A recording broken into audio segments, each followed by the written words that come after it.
नमस्कार, मैं तरुण वर्मा, दिल्ली में क्लिनिकल साइकोलॉजिस्ट हूँ और इस वीडियो में आपसे बात करूँगा ब्रेन फॉग के बारे में कि किस तरह कोविड-19 कोरोना वायरस का इन्फेक्शन पेशेंट्स में ब्रेन फॉग कर देता है, ब्रेन फॉग के सिम्पटम्स ले आता है।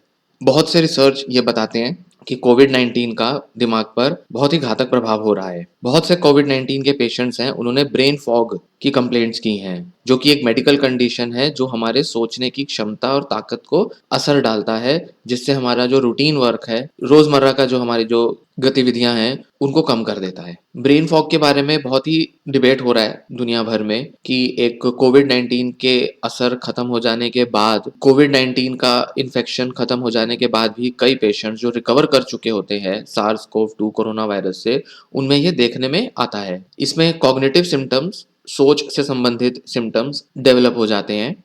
कन्फ्यूजन, डिलीरियम, एकाग्रता में कमी, चक्कर आना, रोज़मर्रा की जो कन्वर्सेशंस हैं, बातचीत है, उसको फ़ॉलो ना कर पाना, उसको समझ ना पाना, मेमोरी लॉस, याददाश्त की कमी, कुछ ऐसे कंप्लेंट्स हैं, लक्षण हैं, जो कि बहुत सारे कोविड-19 के पेशेंट्स रिकवर करने के बाद दिखाते हैं।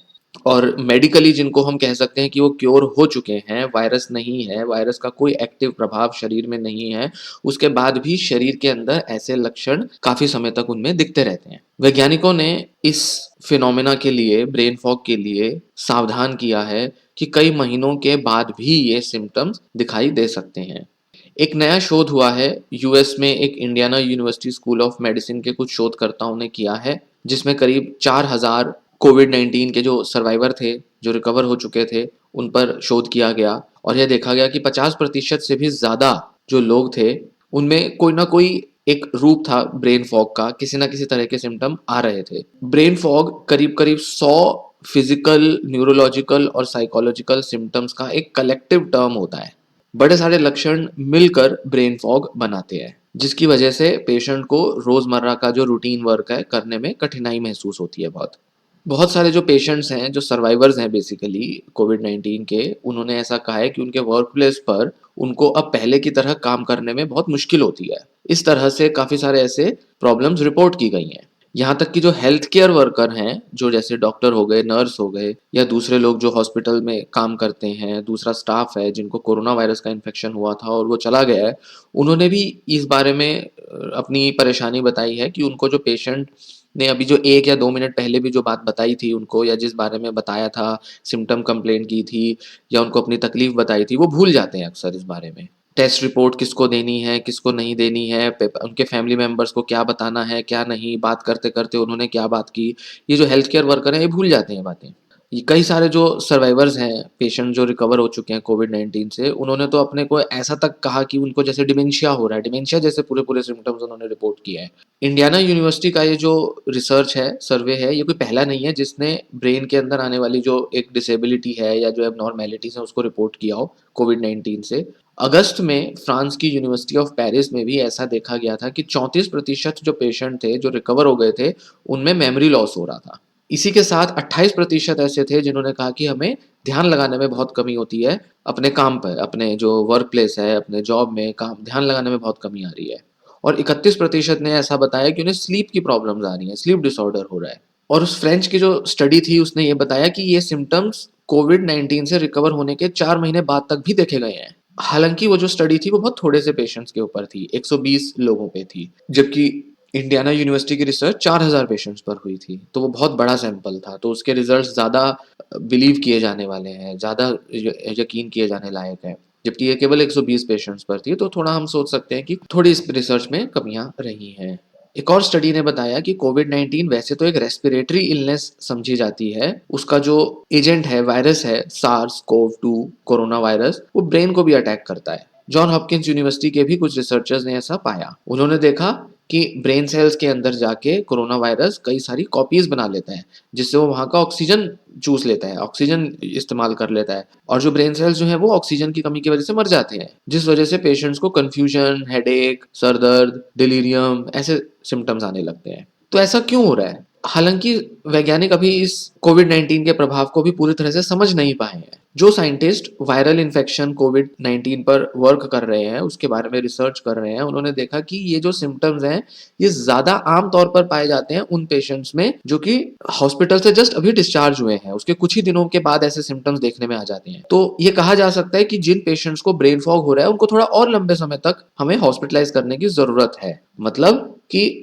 उनको शरीर के अंदर इन्फेक्शन खत्म होने पर तो डिस्चार्ज कर दिया, उनके मोटे तौर पे जो लक्षण थे वो तो कंट्रोल में आ गए, वायरस चला गया, पर ब्रेन फॉग के सिम्पटम्स उनको आते रहे, पर वो अपनी रोजमर्रा की जिंदगी में काम करते रहे, उनको वहां पर हो रही थी दिक्कतें, तकलीफें, तो उनको कुछ और समय तक हॉस्पिटल में रखना चाहिए था ताकि उनके ये सिम्टम्स भी कंट्रोल किए जा सके, इसके मुताबिक जो दवाइयां हैं वो भी दी जा सके, उनके टेस्ट किए जा सके। सो कहीं ना कहीं इस वजह से ज्यादा ये रिपोर्ट करने में या ज्यादा देखने में इसलिए आ रहे हैं क्योंकि शायद उनको जल्दी डिस्चार्ज कर दिया गया हो। हमने शायद ब्रेन पर पड़ने वाले इन लक्षणों को, सिम्टम्स को, इफेक्ट को हमने शायद उतना सीरियसली ना लिया हो, जबकि लेना चाहिए उसको उतना ही सीरियसली। हालांकि साइंटिस्ट लोगों का मानना है कि ब्रेन फॉग जैसी जो कंडीशन है कोविड-19 सर्वाइवर्स में जो देखने में आ रही है, वो इम्यूनिटी के, इम्यून सिस्टम के ज्यादा एक्टिवेट, ज्यादा सक्रिय हो जाने की वजह से शायद आ रहे होंगे, और वो लंबे समय तक जो एक्टिवेटेड रहता है। सार्स कॉव 2 कोरोना वायरस जो है वो हमारे शरीर में नया है, तो हमारा इम्यून सिस्टम अभी उसको समझता नहीं है, अभी उसको जानता नहीं है, तो शरीर जो है वो कई तरह से प्रतिक्रिया देगा, इम्यून सिस्टम कई तरह से उससे रोकथाम करने की, शरीर को बचाने की कोशिश करेगा, और उसी दौरान ये सारे सिम्टम्स डेवलप हो जाते हैं ब्रेन से संबंधित। जैसे ब्लड वेसल्स में क्लॉट जमा हो जाता है, दिमाग के अंदर एन्सेफेलोपैथी हो सकती है, जिससे कि हमारे मेंटल फंक्शन बिल्कुल बदल जाते हैं। 2 और स्टडीज हुई हैं यूएस और स्पेन में, जिन्होंने देखा है कि कोविड-19 के जो पेशेंट्स हैं वो ऐसे सिम्टम्स को महीनों, हफ्तों तक इसको रिपोर्ट करते रहते हैं। उनको कहीं न कहीं थोड़ी थोड़ी या ज़्यादा कमी किसी न किसी स्तर पर आती ही रहती है। स्पेन वाले जो साइंटिस्ट थे उन्होंने देखा कि 75% जो पेशेंट थे उनके अंदर बहुत ही लंबे समय तक रहने वाले ये सिम्टम्स देखे गए, जिसमें से सबसे ज्यादा कॉमन था सांस लेने में दिक्कत का होना, डिसएप्निया। उनके मुताबिक जो न्यूरोलॉजिकल सिम्टम्स हैं, जो कि 10 में से करीब एक पेशेंट में हो रहा है, वो सबसे ज्यादा कंप्लेंट्स थी रेस्पिरेटरी सिम्टम्स के बाद जो कोविड सर्वाइवर्स थे उनमें। और लंग फंक्शन का काम में कमी हो जाना ये एक और मेजर सिम्टम था। तो 2 तरीके के सिम्टम्स ज्यादा देखने में आए, एक तो लंग्स की जो प्रॉब्लम्स थी, दूसरी नंबर पे ब्रेन की समस्याएं देखने में आई। यूएस वाले में रिसर्च में उन्होंने देखा कि एनोस्मिया, एग्यूजिया के लक्षण बहुत कॉमनली देखने में आए। एनोस्मिया होता है जिसमें हमारी स्मेल करने की, सूंघने की ताकत में कमी आ जाती है, या कुछ लोगों में तो बिल्कुल ही सेंस ऑफ स्मेल खत्म हो जाती है। एग्यूजिया जिसके अंदर हमारी टेस्ट करने की जो क्षमता है उसमें कमी आ जाती है। कंसंट्रेट करने की कमी, डिसएप्निया मतलब सांस लेने में दिक्कत, मेमोरी लॉस, कंफ्यूजन, सर दर्द, दिल का तेज तेज धड़कना, पैल्पिटेशंस, एंजाइटी, चेस्ट पेन, और लंबी सांस लेने में बहुत दर्द की कंप्लेंट होना, चक्कर आना, डिजीनेस, बेहोशी सी होना, और टैकीकार्डिया मतलब दिल का तेज तेज धड़कना, जिसमें 100 से भी ज्यादा बार दिल 1 मिनट में धड़क सकता है, इरेगुलरली धड़कता है। ऐसे सिम्टम्स बहुत ही कॉमनली कोविड-19 सर्वाइवर्स में देखे गए हैं। इन शोधों से हम ये निष्कर्ष निकाल सकते हैं कि ब्रेन के आने वाले जो सिम्टम्स हैं, ब्रेन फॉग, जो कि कोविड-19 से रिकवर होने के कुछ दिनों बाद बहुत ज़्यादा देखे जाते हैं और लंबे समय तक बने रह जाते हैं, उनका भी इलाज ज़रूरी है, उनकी पहचान भी ज़रूरी है, और समय पर उनके बारे में सावधान रहना भी ज़रूरी है। उसको लाइटली नहीं लिया जा सकता, और अगर ऐसे सिम्टम्स आएँ तो डॉक्टर को दिखाना ज़रूरी है। और जो लोग इन सिम्टम्स को मैनेज कर रहे हैं, जो चिकित्सक को कोविड-19 के पेशेंट्स का इलाज कर रहे हैं, उनको भी इन सिम्टम्स पर ध्यान देना आवश्यक है। यह वीडियो यहीं समाप्त होती है। धन्यवाद।